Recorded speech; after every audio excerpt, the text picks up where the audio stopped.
Hello friends, welcome to my YouTube channel large animal vet. आज हम बात करेंगे पशुओं में होने वाले लंगड़ा बुखार इस बीमारी के बारे में, जिसे ब्लैक क्वार्टर के नाम से भी जाना जाता है।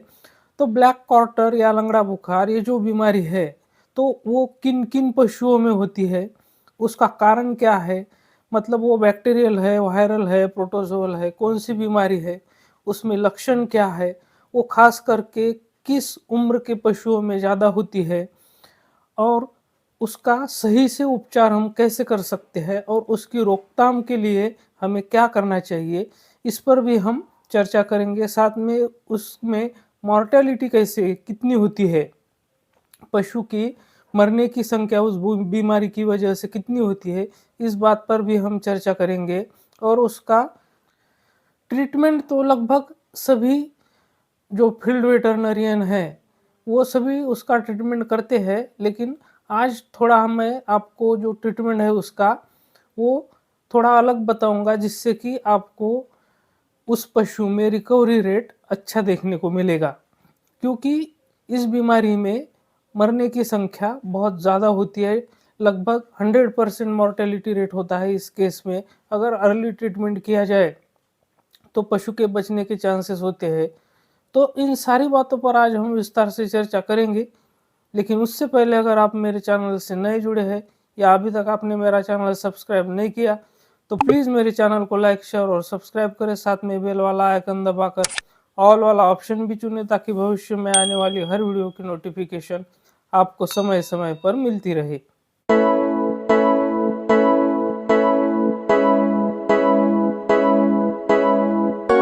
तो अब हम बात करते हैं इस बीमारी के पॉजिटिव एजेंट की, यानी कि इस बीमारी का कारण क्या है। तो ये एक बैक्टीरियल बीमारी है, बैक्टीरिया की वजह से होने वाली बीमारी है। तो उस बैक्टीरिया का नाम है क्लोस्ट्रीडियम शावाई, जो कि एक ग्राम पॉजिटिव बैक्टीरिया है, स्पोर फॉर्मिंग है और अनएरोबिक है। तो अनएरोबिक का मतलब होता है कि जिस बैक्टीरिया को ग्रोथ और मल्टीप्लिकेशन के लिए ऑक्सीजन की बिल्कुल भी ज़रूरत नहीं होती है, वो ऑक्सीजन के अब्सेंस में ही उनकी ग्रोथ और मल्टीप्लिकेशन होती है। तो ऐसे बैक्टीरिया को अनएरोबिक बैक्टीरिया कहते हैं। अगर उन बैक्टीरिया को ऑक्सीजन मिला तो उल्टा वो मर जाते हैं, उनकी ग्रोथ मल्टीप्लिकेशन स्टॉप हो जाती है। तो उनको ग्रो होने के लिए अनएरोबिक कंडीशन ही चाहिए, मतलब कि वहाँ ऑक्सीजन नहीं पहुँचना चाहिए, तभी वो वहाँ पर बच सकते हैं, जिंदा रह सकते हैं, उनकी ग्रोथ और मल्टीप्लिकेशन हो सकती है। और स्पोर फॉर्मिंग का मतलब है कि वो स्पोर फॉर्म करते हैं जो कि मिट्टी में पड़े रहते हैं, जैसे कि क्लोस्ट्रीडियम ग्रुप के जो अदर बैक्टीरिया, जैसे कि टिटेनस की अगर हम बात करें, क्लोस्ट्रीडियम टिटेनी, तो वो भी स्पोर फॉर्मिंग बैक्टीरिया है और वो भी मिट्टी में पड़ा रहता है। तो ठीक उसी तरह से ये ज़्यादातर इन्फेक्शन इंजेक्शन की वजह से होता है। वैसे तो जो पशु होते हैं उनकी इंटेस्टाइन में नॉर्मली भी ये बैक्टीरिया पाया जाता है। और ख़ास करके ये जो बीमारी है वो 6 महीने से लेकर 2 साल तक इनकी इसके बीच के जो पशु होते हैं, जिनकी उम्र 6 महीने से ऊपर और 2 साल तक की होती है, तो उन पशुओं में और उनमें भी ख़ास करके जिन पशु का अच्छा खासा वेट गेन होता है, मतलब कि जो पशु जिनके ऊपर अच्छे मसल्स होते हैं, जो पशु हेल्दी होता है, तो उन्हीं में ज़्यादातर ये बीमारी पाई जाती है। वैसे तो ये किसी भी उम्र के पशु में देखी जा सकती है, लेकिन ज़्यादातर ये 6 महीने से लेकर 2 साल तक के पशुओं में पाई जाती है। वैसे ये भेड़, बकरी, भैंस, गाय इन सभी में पाई जाती है, लेकिन सबसे ज़्यादा जो है तो वो गायों में पाई जाती है। तो अब हम बात करते हैं इस बीमारी के लक्षणों के बारे में। तो सबसे पहला जो लक्षण इस बीमारी में हमें देखने को मिलता है, तो वो पशु अचानक से लंगड़ने लगता है। उसके पैरों में बहुत ज़्यादा स्वेलिंग आ जाती है। जो स्वेलिंग शुरू शुरू में तो हॉट और पेनफुल होती है, मतलब अगर हम उसको टच करके देखेंगे तो वो उतना पार्ट हमें बहुत ज़्यादा गर्म लगेगा और हाथ लगाने के बाद पशु को पेन भी होगा। तो शुरू में वो हॉट और पेनफुल रहेगी, बाद में 12 घंटे के बाद में फिर वो पेन जो है उसका वो कम हो जाएगा और जो स्वेलिंग है वो भी हॉट नहीं रहेगी। ये लक्षण सिर्फ शुरू में रहेंगे। और पशु का जो बॉडी टेम्परेचर होता है तो वो लगभग 106 फ़ारेनहाइट से लेकर 107 फ़ारेनहाइट तक हो सकता है। लेकिन ये सभी पशुओं में इतना टेम्परेचर होगा ही ऐसा नहीं है, तो किसी पशु में टेम्परेचर नॉर्मल भी हो सकता है। लेकिन उसकी ख़ास पहचान अगर हमें करनी है तो जो स्वेलिंग आती है उस पे अगर हम प्रेस करते हैं तो हमें अंदर से जैसे पानी के बुलबुले फूट रहे हो, तो ऐसी क्रेपिटेटिंग साउंड सुनाई देती है और हमें हाथ को महसूस भी होता है कि इसके अंदर पानी के बुलबुले फूट रहे हैं। तो उससे हमें क्लियर कट पता चल जाता है कि ये ब्लैक क्वार्टर का ही केस है। तो इसमें डेथ पशु की जो है बहुत ही जल्दी हो जाती है। 12 से 30-32 घंटे के अंदर पशु की मौत हो जाती है, पशु का खाना पीना बंद हो जाता है। तो ऐसे में हमें जल्दी से उसे डायग्नोसिस करके उसका जितना जल्दी हो सके उतनी जल्दी ट्रीटमेंट करना सबसे सेफ होता है, क्योंकि अगर हम ट्रीटमेंट में देरी करते हैं तो पशु के बचने के चांसेस भी उतने ही कम होते जाते हैं।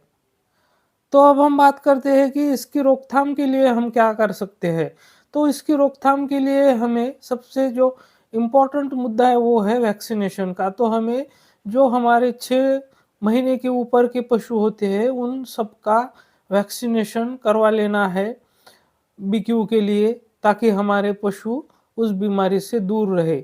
और दूसरा एक उपाय जो हम कर सकते हैं कि जो अगर हम जहाँ पशु बांधते हैं वो जगह अगर कच्ची है, वहाँ पर फ्लोरिंग नहीं है, तो वहाँ पर भी और आजू-बाजू की जो जगह होती है जहाँ पर मिट्टी है खुली, तो वहाँ पर स्पोर रहने की बहुत ज़्यादा चांसेस होते हैं। तो उस पर अगर घास डालकर हम उस मिट्टी को जलाते हैं ऊपर से, तो वो स्पोर जल जाएँगे और जो बीमारी का ये जो परसेंटेज है वो थोड़ा बहुत कम हो सकता है। इसके साथ-साथ अगर अपने एरिया में बहुत ज़्यादा केसेस मिल रहे हैं बीक्यू के, तो आप अपने पशु को 10,000 इंटरनेशनल यूनिट पर केजी बॉडी वेट के हिसाब से पेनिसिलिन लगा सकते हैं। तो उससे भी आपका पशु बीक्यू से बचा रहेगा। तो ये कुछ 2-3 पॉइंट्स है जिससे हम अपने पशु को प्रोटेक्ट कर सकते हैं। तो अब हम बात करते हैं इसके ट्रीटमेंट के बारे में। तो जैसे कि मैंने पहले ही बताया कि ये एक अनएरोबिक बैक्टीरिया से होने वाली बीमारी है। तो इसके लिए हमें जो एंटीबायोटिक चूज़ करना है, तो उसमें ड्रग ऑफ चॉइस जो है, वो तो आपको एक तो बेंजाथिन पेनिसिलिन लेना होगा या फिर फोर्टिफाइड प्रोकेन पेनिसिलिन होगा। तो इन दोनों में से किसी भी एक ड्रग को आपको लेना है और कम से कम 45,000 इंटरनेशनल यूनिट पर केजी बॉडी वेट, मतलब कि 45,000 इंटरनेशनल यूनिट पर केजी बॉडी वेट के हिसाब से आपको उस पशु के बॉडी वेट के अनुसार उसका डोज कैलकुलेट करना है। जो बेंजाथिन पेनिसिलिन जैसे कि आप ये स्क्रीन पर देख रहे हैं, तो इसके vial 6 lakh, 12 lakh, 24 lakh, 48 lakh international unit ऐसे आते हैं। तो उस हिसाब से आपके पास कौन सा वायल है और आपने जो डोज कैलकुलेट किया तो उसके हिसाब से आपको वो लगाना है। और सबसे जो इम्पोर्टेंट बात है वो सिर्फ आपको इंट्रामस्कुलर लगाने से काम नहीं चलेगा, क्योंकि मैंने पहले ही कहा है कि अनेरोबिक बैक्टीरिया है, तो जहाँ पर एंटीबायोटिक नहीं पहुँच पाएगी, क्योंकि वहाँ पर नेक्रोसिस होगा तो वहाँ पर ब्लड सप्लाई बंद होगा। अगर ब्लड सप्लाई बंद होगा तो वहाँ पर एंटीबायोटिक नहीं पहुँच पाएगा। तो इसीलिए आपको उस बेंजाथिन पेनिसिलिन को वहाँ पर लोकली भी लगाना है। मतलब जहाँ पशु के जिस पैर में भी स्वेलिंग है, तो उस स्वेलिंग में आपको डायरेक्ट ये बेंजाथिन पेनिसिलिन हो या फिर फोर्टिफाइड प्रोकेन पेनिसिलिन हो, ये वहाँ पर हमें जगह-जगह पर 10-12 जगह पर जितना एरिया है, उस पूरे एरिया को कवर करके हमें वहाँ पर एंटीबायोटिक छोड़ना है।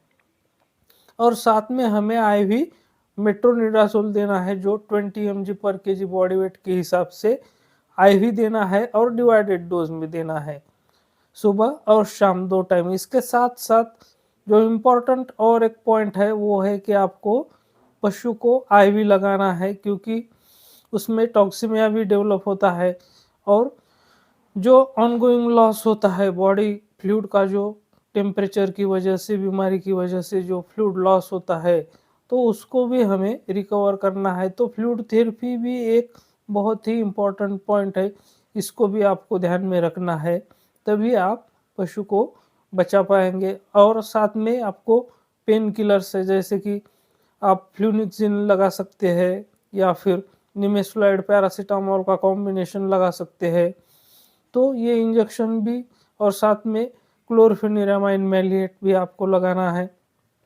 तो इन दवाइयों का आपको उपयोग करना है, तभी आप पशु को रिकवर कर पाएंगे। तो मेट्रोनिडाज़ोल हमें इस केस में इसलिए लगाना है क्योंकि मेट्रोनिडाज़ोल जो है वो अनएरोबिक बैक्टीरिया पर बहुत अच्छे से काम करता है, बहुत ही ज़्यादा इफ़ेक्टिव होता है। इसीलिए, और ये जो क्लॉस्ट्रिडियम शवाई बैक्टीरिया है तो वो अनएरोबिक बैक्टीरिया है, इसलिए हमें इस केस में मेट्रोनिडाज़ोल लगाना ज़रूरी है। और साथ में वो एंटीबायोटिक का पेनिट्रेशन भी बढ़ाएगा, इसलिए मेट्रोनिडाज़ोल हमें इस केस में लगाना ही लगाना है। इस बात का हमें ध्यान रखना है, तभी रिकवरी रेट हमें अच्छा मिलेगा। तो मेरे साथ बने रहने के लिए आपका बहुत बहुत धन्यवाद।